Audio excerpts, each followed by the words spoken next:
Morning, good afternoon, good evening.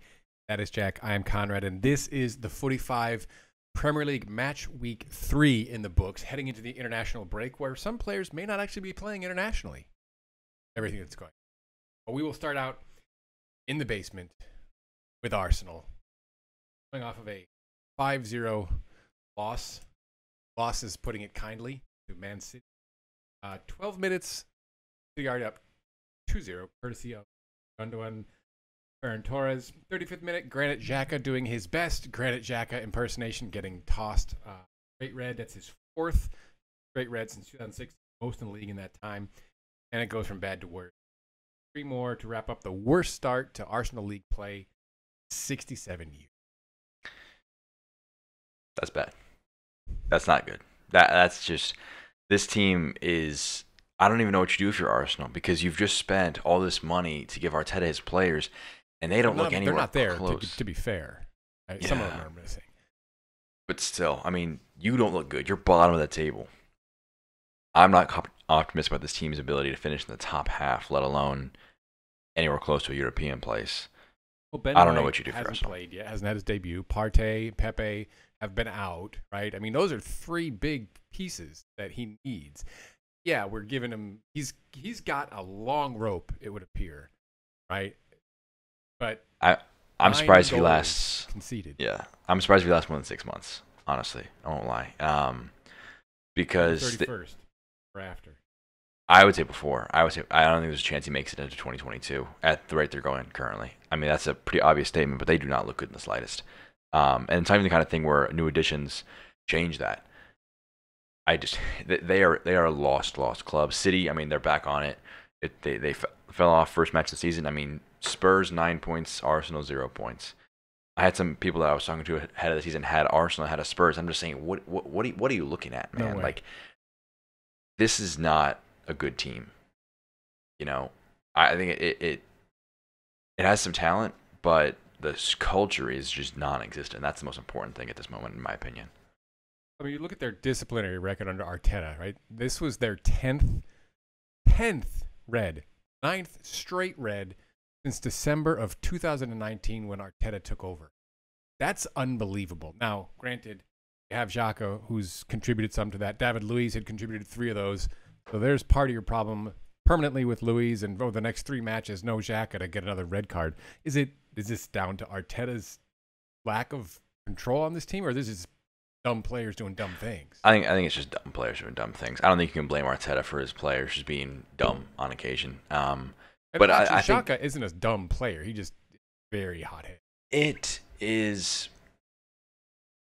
I think it's down to a lack of leadership. There's not really much accountability in this team. There's the where does the buck stop? You know, there's a lot of passing off of responsibility that I think needs to kind of stop a bit. Aubameyang's your captain, right? He's not. I don't know that he's the type of captain they need. You need a steely center back, kick in the butt kind of captain. One of my favorite tweets I've ever seen is there's a picture of Henderson after winning the Premier League title, and he's like sitting there on this call, and he's like sitting back like you would on a Zoom call, and the caption is, "Hey Pierre, I know you're playing PlayStation, but can we focus here?" Because it was during like the captain's meeting for the Super League. He's like, "Hey, he doesn't echo leadership, in my opinion, and this team needs a lot more of it." When your manager is struggling, the players need to step up. You know, the players need to accept that they're going through. You have Emery, now you have Arteta. Someone needs to realize that, you know, it's on us at a certain point to change things. They don't look good. Well, I think that not having Ben White yet, Partey and Pepe yet to play, Odegaard needing a bit more fitness, I think they will. Are they a top 10 side? Yeah, I think they're just inside the top 10, but it certainly wouldn't look it from 9-0 scoreline. Next up for Arsenal after the international break, Norwich, fellow basement dweller, but ahead of them by virtue of the 1 goal that Norwich has scored thus far. Watching how poorly Norwich has played, it's hard to imagine that Arsenal are actually. Then they've got Burnley after that. So they can get healthy here. If not, then I'd be really concerned. I think that could be it. Can't get 6 points from these. He desperately. Next up, Chelsea and Liverpool, the 1-1 draw after red card. Yes, it was a penalty. Should it have been a straight red on Reece James? Probably.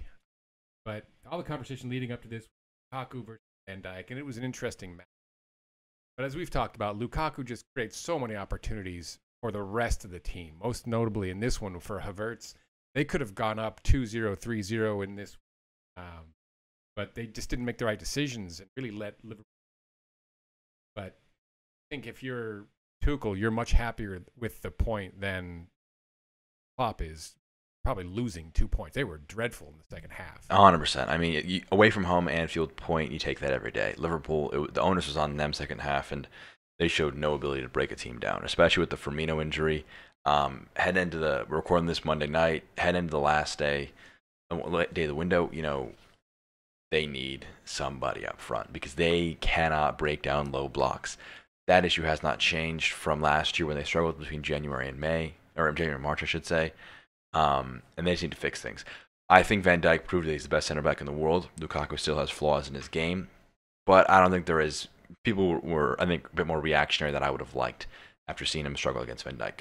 No forward has a fun day against Van Dijk, and even when he was able to kind of just slide over to go against Matip, his partner, Matip is one of the best center backs in the league as well. So Liverpool and Chelsea are we have those were our picks for best Golden Gloves, Golden Glove goalkeepers, Mendy and Alisson. Mendy for you, Alisson for me, and that's justified. I think seeing this match, these two teams are tremendous defensively.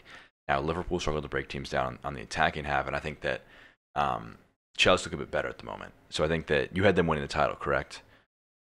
I think that you're looking a bit better than I am at this point. But I do Liverpool agree with make you. a move, maybe. Yeah, Liverpool can't score to support their title aspirations right now. You're 100% correct. I agree with that. I think that with Chelsea, they have such a spirit about them, and they are just so organized and so disciplined in such a short period of time under Tuchel.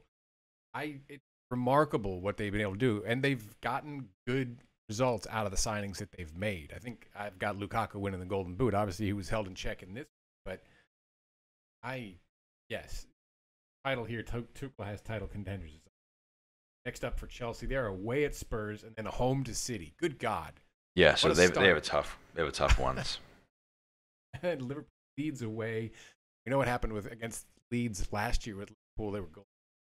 Then they've got Palace at home. All right, third and final conversation around this week's matches. Wolves.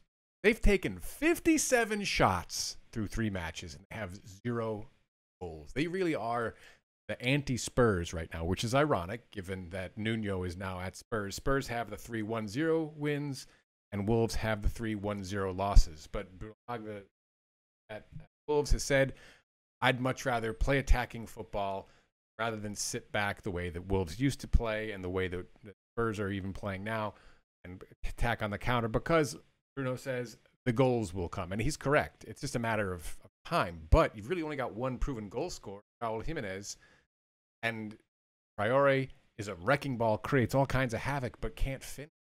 They need somebody else besides him to put the ball in the back of the net.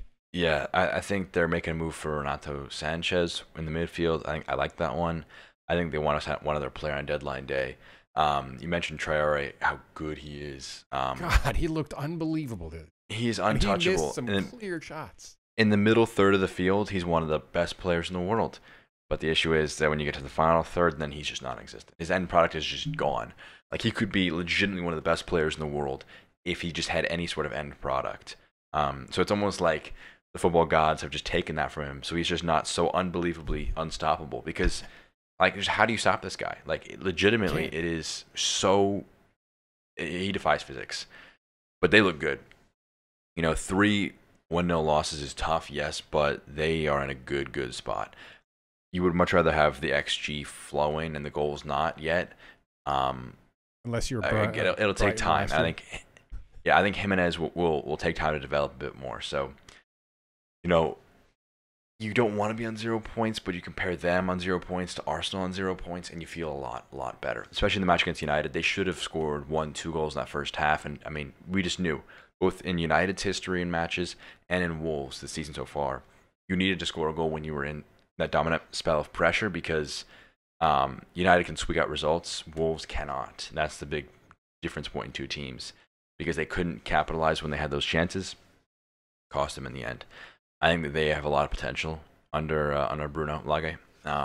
But again, yet to be fulfilled. I think Jimenez, after the international break, I think he'll be getting to kick on a little bit more because he's got a lot of chances to be a big player this 8 season. months of recovery, you can't expect him to just come in and be as sharp as he. But is it going to be enough? Yeah, it'll be enough for them to be around the middle of the table, but I don't know that they're going to do much other than that this season until they can get somebody else they can put.